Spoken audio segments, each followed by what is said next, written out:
Very funny. Give it up for Will Frank.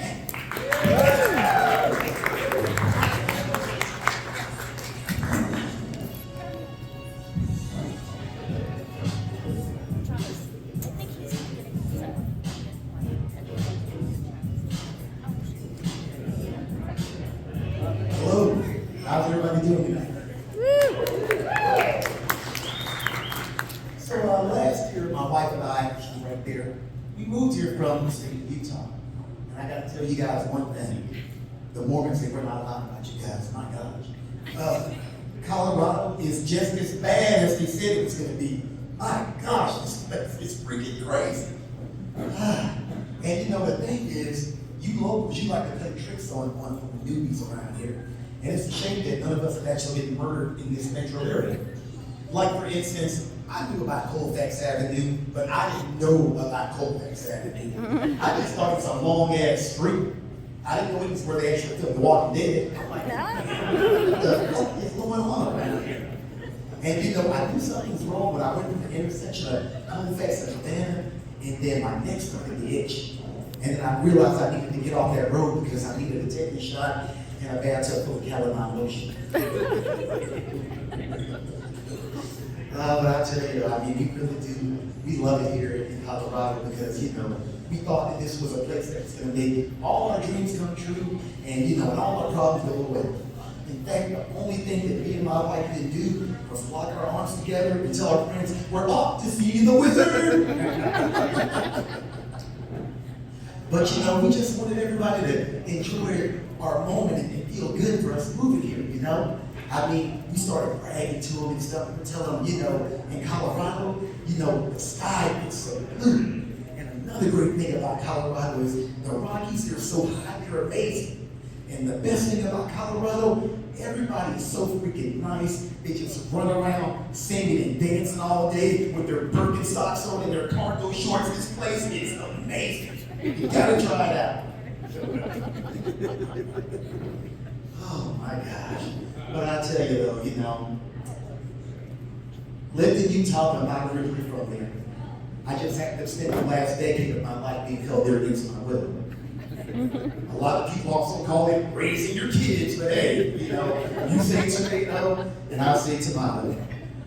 And it's crazy though, because you know, I met a bunch of people in Colorado that have never been to Utah, and that's strange to me because the states touch.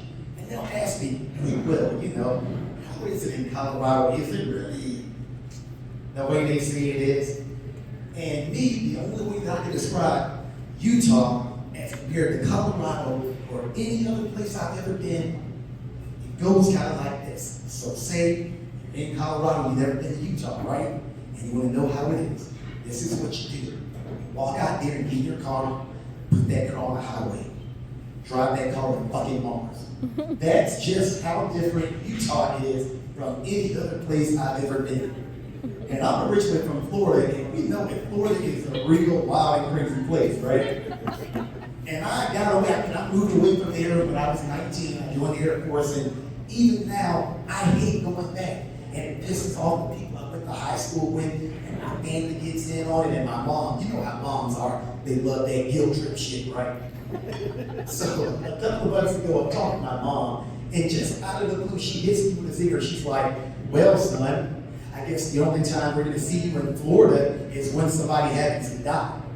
And I was like, hold up, Mom, that's being a little ambitious, you know? I'm not going to come back to Florida just because somebody in the family happens to die. It would have to be the right relative. And my mom's like, well, what do you mean by the right relative? And I say, well, it's somebody that I love, somebody I care about, somebody I'm actually going to miss when they die. And my mom goes, okay, well, what about if it's the wrong relative? And I was like, tell you what I can do. How about I send the family a $20 Arby's gift certificate and a real sad post on all my social media? And so by then, she started to get real pissed off at me. And she's like, okay, well, fine, son. Which relative am I? I didn't answer. I hung up the phone, I blocked her number, and I went about the rest of my day. So, you know, the experts will tell you that it takes 10,000 hours to master anything, you know, to get really good at it. And I can tell you right now, when I met my wife, I've been divorced 3 times. And I was on average 9,700 of being a complete freaking idiot in relationships.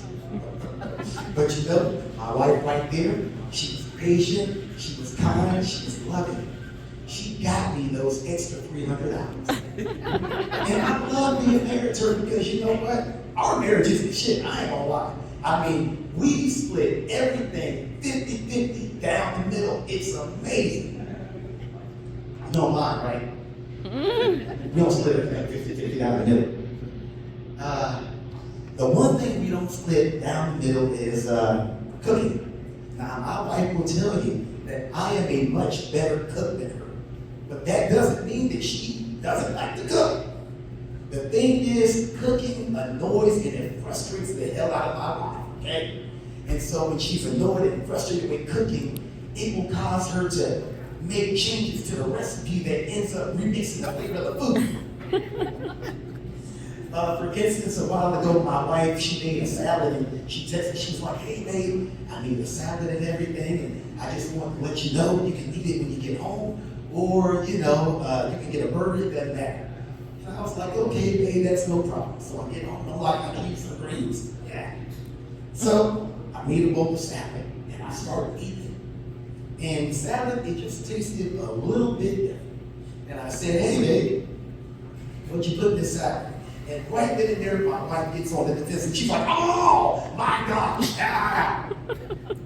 this is why I don't like to cook for you, you know, because you're always making fun of me and my food and everything. I'm like, babe, no, that's not it. I just want to know what the ingredients are because it tastes different. And she's like, okay, all right. Well, there's some kale in there and some spinach and some grass. And then there's some spices in there and some olive oil. And I was like, babe, come again? And she goes, well, yeah, there's some spinach in there and there's some kale and some grass. I said, what are you talking about? What is grass? And she goes, okay, you got me. It's lemongrass. And I was like, oh, okay, because this doesn't taste like lemongrass. And she's like, okay, fine. You got me, dang it. It's not lemongrass. And I say, okay, well, what is it? She goes, it's grass. And I was like, what do you mean grass? My wife is like, well, you know, what happened was I was making the salad and I realized that it was getting late and it was rush hour and I wouldn't be able to run to the store to get some stuff. So what I did is I ran in the back of the condo and you know, the landscapers weren't there yet. And I grabbed some grass and I put it in the salad. And I was like, babe, are you serious? Did you really put grass in the salad? She goes, well, I washed it off first. Now, first of all, my wife didn't actually do that, but she probably will after I get told this story.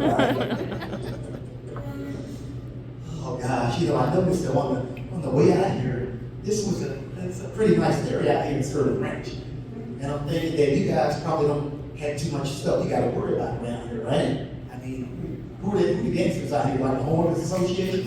You know? I'm thinking that, you know, you get out here, you're away from the city, you buy your nice house in Sterling Ranch, and you're in there chilling and you're living your best life, and then one day you look out your front window, and right there, lined up on the sidewalk, there's a bunch of soccer moms. Because unbeknownst to you, out here in Sterling Ranch, the soccer moms are actually a gang. And now you're in their hood, and they gotta represent. So then the soccer moms, they start throwing up gang signs and everything, but they're not actually gang signs. It's more like half vogue and half drunk white lady. So you're sitting up there and you're looking at your neighbors and they're throwing their things up and they're jumping around. Because they gotta represent for their hood up in the Sterling Ranch, right? So I tell you, a couple months ago, I turned 52, and I am happy, I'm healthy, and I'm blessed. My parents are still alive. My parents are still together. My parents still know what day of the week it is, okay? Let me explain. I am child 7 of 8, And the thing is, I actually had adult siblings when I was born. So I'm doing the math and I'm thinking, my parents were probably too old to still be having kids when I was born, you know? And so it's great though. I get a little nostalgic and I start looking at pictures of my family and everything, and I see a picture of my dad. I'm like, oh, wow, that's a strong black man right there. He's a patriarch, you know, and he basically provided for the family. We never had to want for anything. But because my mind's a little fucked up, it goes to the left. And then I start thinking, you know, I am the product of one of the last times my dad, he got an erection.